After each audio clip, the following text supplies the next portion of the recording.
సముద్ర గర్భంలో టన్నుల కొద్ది బంగారం, వేల సంఖ్యలో రత్నాలు వెలికి తీసేందుకు పలు దేశాల ప్రయత్నాలు, పంచుకునేందుకు కుదరని ఒప్పందాలు. దీంతో 300 ఏళ్లుగా లక్షల కోట్ల సంపద సముద్రంలో మగ్గిపోతుంది. అవును, ఇదేదో సినిమా కథలా అనిపించినప్పటికీ నమ్మలేని నిజం. సాగర గర్భంలో నిక్షిప్తమై ఉన్న ఓ నీతి కథ.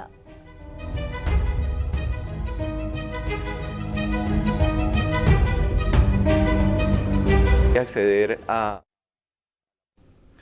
1708వ సంవత్సరంలో స్పెయిన్కు చెందిన షాన్ జోస్ అనే నౌక 200 టన్నుల బంగారం, వెండి, రత్నాలతో పెరూ నుంచి కొలంబియాకు బయలుదేరింది.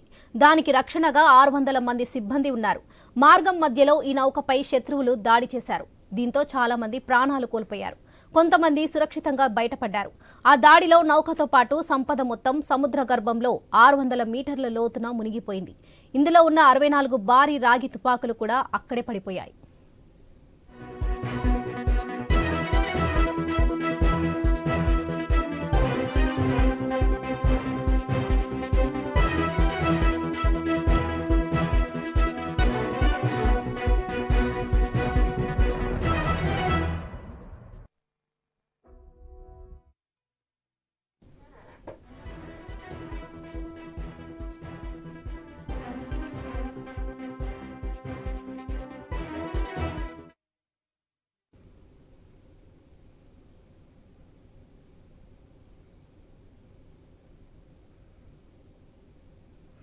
ఈ సంపదను వెలికి తీసేందుకు పలు దేశాలు ప్రయత్నాలు చేస్తున్నాయి. వాటి ఆచూకీ ఆనవాళ్లు కనిపెడుతున్నాయి. కానీ బయటకు తెచ్చేందుకు మాత్రం ఆయా దేశాల మధ్య పొత్తు కుదరడం లేదు. దానికి కారణం ఆ సంపద పంపిణీ విషయంలో కుదరని ఏకాభిప్రాయం. కరేబియన్ సముద్రంలో షాన్ జోస్ నౌకపై పరిశోధనలు మొదలు పెడతామని కొలంబియా ఇటీవల ప్రకటించింది. ఇప్పటికే ఆ నౌకకు సంబంధించిన చాలా సమాచారం కూడా సేకరించామని తెలిపింది.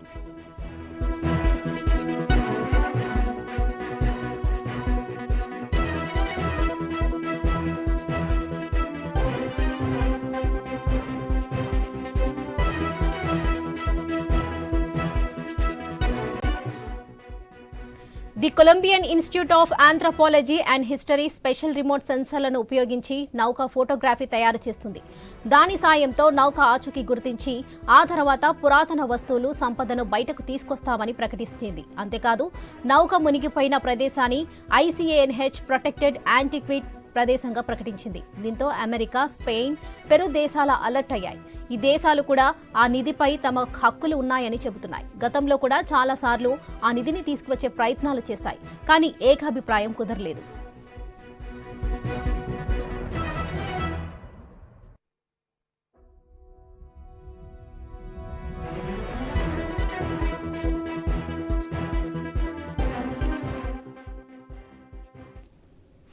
(1981లో అమెరికాకు చెందిన సముద్ర గర్భాన్వేషణ సంస్థ సీసెర్చి ఆర్మడా ఈ నౌక శకలాల గుర్తించామని తెలిపింది. ఆ తర్వాత ఆ నౌకను వెలికి తీసేందుకు కొలంబియా ప్రభుత్వంతో ఒప్పందం కుదుర్చుకోవడంలో ఫెయిల్ అయింది.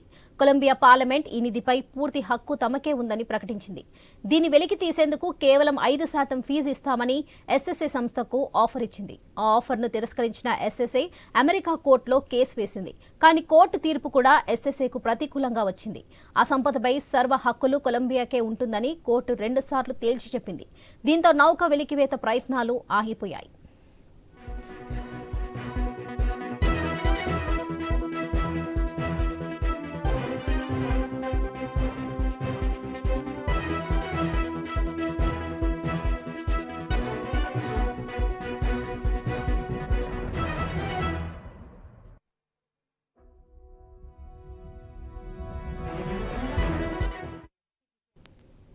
(2015లో కూడా ఇలాంటి ప్రయత్నాలే జరిగాయి.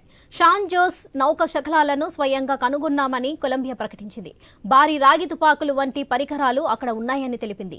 బ్రిటిష్, అమెరికా కంపెనీలు తమకు సాయం చేశాయని ప్రకటించింది. దీంతో మరోసారి SSA సంస్థ permanent court of arbitration $10 billion కొలంబియాపై కేసు వేసింది. ఈసారి స్పెయిన్, పెరు ప్రభుత్వాలు కూడా ఆ నౌకపై యాజమాన్య హక్కులు తమకే ఉన్నాయని వాదిస్తున్నాయి. దీంతో 2015లో కూడా నౌక వెలికితీత ప్రయత్నాలు ఆగిపోయాయి. ఇప్పుడు కొలంబియా ప్రభుత్వం మరోసారి ప్రకటన చేయడంతో అమెరికా, స్పెయిన్, పెరు దేశాలు అలర్ట్ అయ్యాయి. మరి ఈసారి కథ ఎలా ముగుస్తుందో చూడాలి.